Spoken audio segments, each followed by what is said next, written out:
বন হতে কনক ফুল তুলে নিরজনে একা একা বসে মালা গাচ্ছে। কেমন ভাবে না, নিরজনে বসে মালা গাথে বিনোদিনী, নিরজনে বসে মালা গাথে বিনোদিনী। ওগো নিরজনে বসে মালা গাথে বিনোদিনী, একবার গাথে একবার খোলে বাহ! রাধা বিনোদিনী, একবার গাথে একবার খোলে রাধা বিনোদিনী। আরে কি বা রাধা বিনোদিনী, আরে কি রাধা বিদায় বল হরি হরি বল। বিনোদিনী, আরে কি রাধা বিনোদিনী। আর একবার গাথে একবার খোলে রাধা বিনোদিনী। একবার গাথে একবার খোলে একবার গাথে একবার খোলে, একবার গাথে একবার খোলে একবার গাথে একবার খোলে, মনের মতো হলো না তার, একবার গাথে একবার খোলে ধনির মনের মতো হলো না তাই, একবার গাথে একবার খোলে। মনের মতো হলো হরি বল! একবার গাথে একবার খোলে নিদায় বল হরি হরি মতো বল। হলো না তাই, একবার গাথে একবার খোলে। একবার গাথে একবার খোলে, একবার গাথে একবার খোলে। আজ রাধারানী যখন মালা গাচ্ছে তখন বৃন্দা এসে বলছে, এই রাধে রাধে, তুই এখানে বসে বসে কি করছিস? তখন রাধারানী বলছে, দেখ না বৃন্দা, সেই থেকে মালা গাচ্ছি, আমি সেই থেকে ভেবেই যাচ্ছি এই মালা আমি আমার বধূর গলে কাকে দিয়ে পরাবো। তা ভালোই হলো তুই এসেছিস, তাহলে এক কাজ কর, তুই যা আমার বধূর গলে তুই এই মালাটা পরিয়ে দিয়ে আয়। বৃন্দা বলছে, শোন রায়, আমি যদি এই মালা তোর বধূর গলে পরাতে পারি তাহলে আমাকে কি দিবি বল, বল আমাকে কি দিবি বল, আমাকে কি দিবি বল, আমাকে কি দিবি বল। মালা যদি পরাতে পারি আমাকে কি দিবি বল, এই মালা যদি পড়তে পারি আমাকে কি বাহ! দিবি বল, মালা যদি পরাতে পারি আমাকে কি দিবি বল, আরে মালা যদি পরাতে পারি আমাকে কি দিবি বল। তোর প্রাণ বধূ আর গলা দেশে মালা যদি পরাতে পারি নিদায় বল হরি বল। আরে প্রাণ বধূ আর গলদেশে মালা যদি পরাতে পারি আমাকে কি দিবি বল, আমাকে কি দিবি বল। রাধারানী বলছে, শোন, তুই যদি এই মালা পরাতে পারিস আমার এই গলার গজমতি হার দেখছিস, এই গজমতি হার আমি তোকে দিয়ে দেব। জয় নিতাই। শ্রদ্ধেয় ভক্তমণ্ডলী, ভক্তিমতী মায়েদের চরণে প্রণাম জানিয়ে একটি কথা বলতে চাইছি।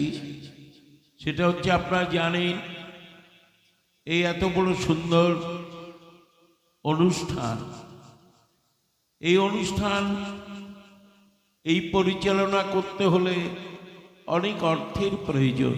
আপনারা সবাই জানেন এই কমিটি সুন্দর সুশৃঙ্খল পরিবেশে এই অনুষ্ঠানকে পরিচালিত করছেন। অর্থ না হলে কোনো সামর্থ্য আসে না। তাই আপনাদের কাছে কমিটির হয়ে বিনীত প্রার্থনা, আপনারা সহৃদয় ভক্ত প্রাণ, ভিক্ষাই একমাত্র সম্বল। ভিক্ষা না করলে গোবিন্দের এই যে নাম যজ্ঞ, এটা করা খুবই অসম্ভব। তাই আপনারা সহৃদয় ব্যক্তি সকলের সাহায্য করবেন, যার যেমন সামর্থ্য। আমার কমিটির দাদারা আসছেন আপনাদের কাছে, আপনাদের যেমন সামর্থ্য তেমনি আপনারা দান করবেন। আপনাদের দানে এই অনুষ্ঠান পরিচালনা হবে। আর আপনারা জানেন দানে দুর্গতি খণ্ডন হয়। দান করলে আজকে দান করবেন, কাল ডবল হয়ে যাবে। যে যেমন পারেন সামর্থ্য অনুযায়ী দান করবেন। এই হরিনাম যজ্ঞ যেন আরো সুন্দর শ্রীবৃদ্ধি হয়, সেই দিকে লক্ষ্য রেখে সবাই একটু বাহু তুলে জয়ধ্বনি করে সবাই কমিটিকে উৎসাহিত করবেন এবং সবাই মিলে সাহায্য করবেন। নিতাই গৌর হরি হরি বল। বল হরি বল। বলো। শোন, আমি ওই গজমতি মালা নিয়ে কি করব? আমি তো আর রাজার মেয়ে নই। আমি যদি রাজার মেয়ে হতাম তাহলে নাই গজমতি হার পরতাম। তুই তো রাজার মেয়ে, তাই তুই গজমতি হার পরেছিস। শোন দাদু, আমি যদি এই গজমতি হার পরে রাস্তাঘাটে বেরোই, লোকে বলবে না যে দেখো দেখো মেয়েটার ঘরে নেই চাল ছিল, আবার গলায় গজমতি হার পরে ঘুরে বেড়াচ্ছে? বলবে না লোকে? তাই এক কাজ কর, ওই গজমতির গজবাদ দিলে শুধু থাকে মতি।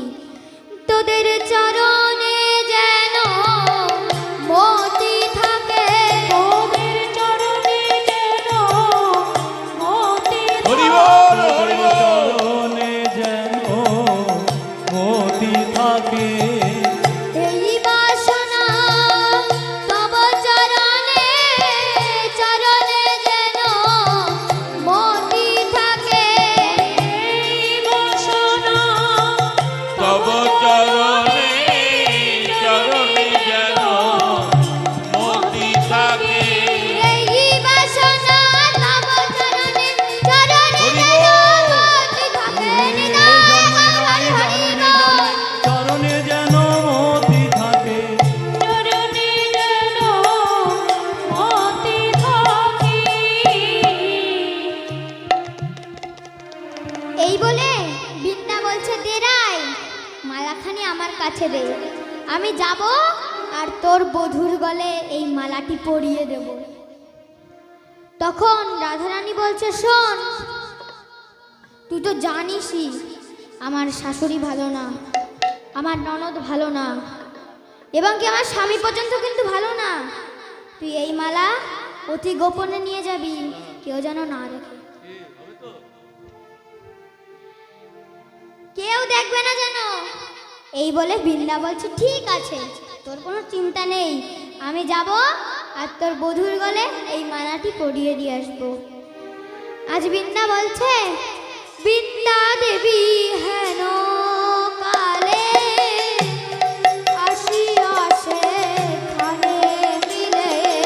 আর বৃন্দা দেবী হেন কালে আসিয়াছে খানে বেলে।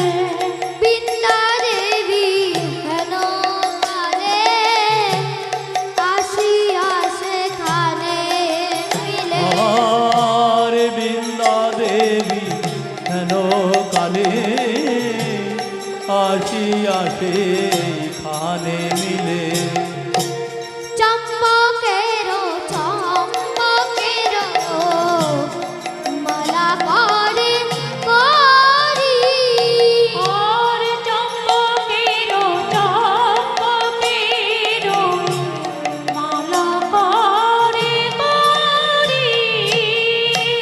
চম্পকের চম্পকের মালা করে করি।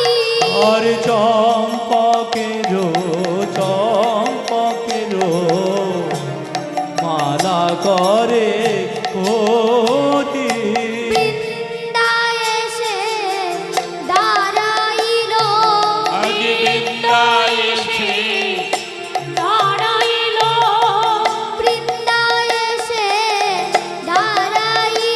আজি বৃন্দা এসে দাঁড়াইল